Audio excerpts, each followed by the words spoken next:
Hello, আসসালামু আলাইকুম viewer, সবাই কেমন আছেন? আশা করি সবাই ভালো আছেন। ভালো থাকুন, সুস্থ থাকুন, এটাই আল্লাহর কাছে প্রার্থনা করি। যে যেখানে থেকে ভিডিওটি দেখতেছেন একটি দোতলা ভবন, দোতলা বিল্ডিং। এটির ফাউন্ডেশন প্রায় 3 তলা ফাউন্ডেশন। বিল্ডিংটি লম্বায় 40 ফিট, পাশে 35 ফিট, প্রায় মোট স্কোয়ার ফিট 1400, দোতলা মিলিয়ে প্রায় 2800 স্কোয়ার ফিট। তো এই বিল্ডিংটি করতে আপনার খরচ হতে পারে, দোতলা কমপ্লিট করতে প্রায় 35 থেকে 37 লক্ষ টাকা পর্যন্ত। তো দেখতেছেন বারান্দার সামনের সাইড ফুলটাই দেখছেন পুরোপুরি। এটা হচ্ছে গিয়া আউট সাইডে, আর যেই টিনের দিকে দেখতেছেন এটা পিছন সাইড। তো এটা আরেক সাইড, 4টি সাইডেই আপনাদের দেখালাম। পুরো ভিডিওটি দেখলে অবশ্যই পুরোপুরি বুঝতে পারবেন। এটার ভিতরে রুম কিছু কেমনে কেমনে দেওয়া আছে। তো মোটামুটি এখন 2টি বেডরুম দোতলায় আছে, আরেকটি হবে 3টি বেডরুম, একটি হলরুমও আছে, কিচেন রুমও আছে। বিশাল বড় বিল্ডিংটি, দেখতে আপনার অবাক করার মতো। তো পুরো ভিডিওটি দেখুন, আমি ভিতরে ঢুকতেছি। তো যারা এখন আমার চ্যানেলটি সাবস্ক্রাইব করেননি, এখনই সাবস্ক্রাইব করে নিন। পরবর্তী ভিডিও পেতে বেল বাটনে ক্লিক করে রাখুন, কারণ আপনাদের প্রতিটি ভিডিওতেই কিছু না কিছু ধারণা দিয়ে থাকি। কারণ আপনারা অনেকেই সাহস করতে পারছেন না যে কিভাবে একটি বিল্ডিংয়ের কাজ করতে পারেন। তো সেই জন্যই আমার একটু ধারণা দেওয়া। তো যারা চ্যানেলটি সাবস্ক্রাইব করেছেন তাদেরকে আন্তরিক ধন্যবাদ। এটি দরজা, বিল্ডিংয়ের ভিতরে ঢুকে গেলাম।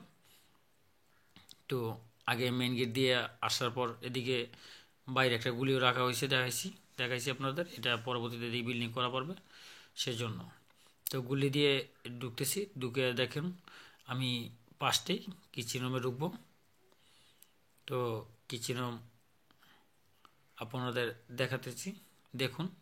কিচেন রুম আগে ভিতরে ছিল, এখনও আছে। তো একটু জায়গা বারান্দায় গিয়ে এখানে কিচেন।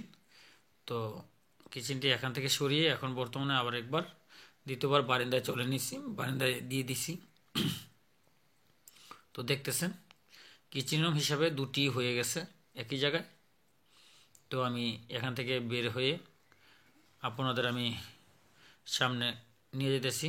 এটি একটি হলরুম, এই যেটি হলরুম ছিল এখন এটাকে মোটামুটি হলরুম হিসাবে ব্যবহার করতে পারেন। একটি খাট এক্সট্রাভাবে রাখা হয়েছে, মেহমান টেমন আসলেও অনেক সময় থাকতে পারবে বা বসতে পারবে।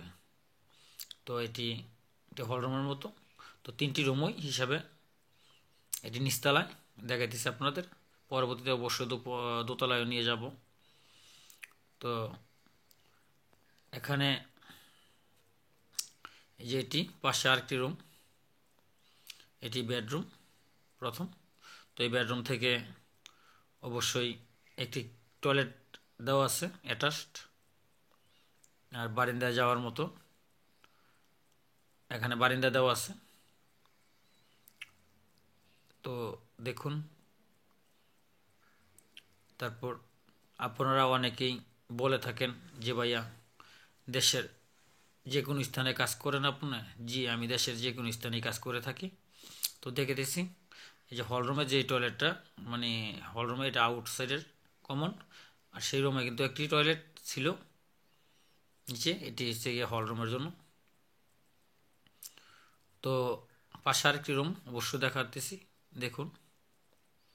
এই হলো আপনাদের মোটামুটি 2টি বেডরুম, মানে হিসাবে 3টি ব্যবহার করতে পারেন, বা ইচ্ছা করলে 2টি, একটি হলরুম।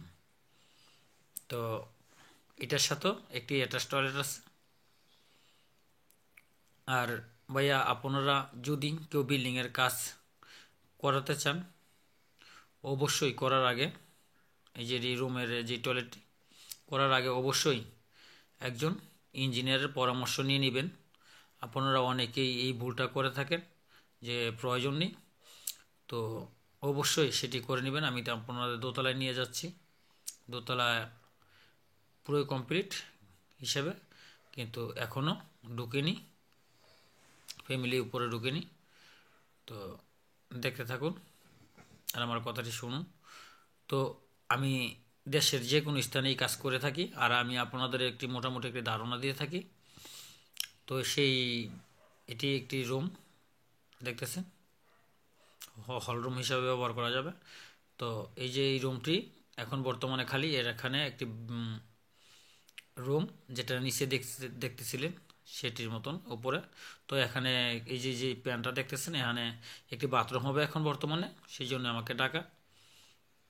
আর সামনে গিয়ে একটি বারান্দার ওয়াল ভেঙে এটাকে একটু বড় করে কিচেন রুমটি বাইরে নেওয়া হবে। তো 3টি রুমই থাকবে। তো যাই হোক, দেখুন। আর আপনারা যদি আমাকে দিয়ে কাজ করাতে চান, করাতে পারেন। আমি দেশের যে কোনো স্থানে গিয়েই কাজ করে থাকি, অথবা আপনি যাকে খুশি তাকে দিয়েই করাতে পারেন। কিন্তু যেটি মূল কথা, অবশ্যই একজন ইঞ্জিনিয়ারের পরামর্শ নিয়েই কাজটি করবেন, কারণ ভবিষ্যতে বলা যাবে না কখন কি হয়। তো সেই জন্যই আপনাকে অবশ্যই একজন ইঞ্জিনিয়ারের পরামর্শ নিতে হবে। আর আপনারা আমার কাছ থেকে যদি খরচ জানতে চান, তাহলে অবশ্যই খরচটি জেনে নিতে পারেন, কিন্তু বাংলায় কমেন্ট করবেন। আর সাথে অবশ্যই আপনাকে বলতে হবে লম্বায় কত ফিট, বা পাশে কত ফিট, বা মোট স্কোয়ার ফিট কত। এই যে কথাটি বলতেছিলাম, এই সাইডে দেখুন, প্রথম যে দিকে ধরলাম ক্যামেরাটি, এই যে ওয়ালটা ভাঙবে, জিনালটা ভেঙে নতুন করে কিচেন একটু বারান্দায় ঢুকাবে, তো রুমটা একটু বড় সড়ো হয়ে যাবে। তো যাই হোক, দেখতেছেন এটি আর একটি রুম। তো এইভাবে অবশ্যই বুঝতে সমস্যা হবে না।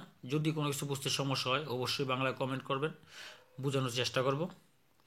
তো আজ এই পর্যন্তই।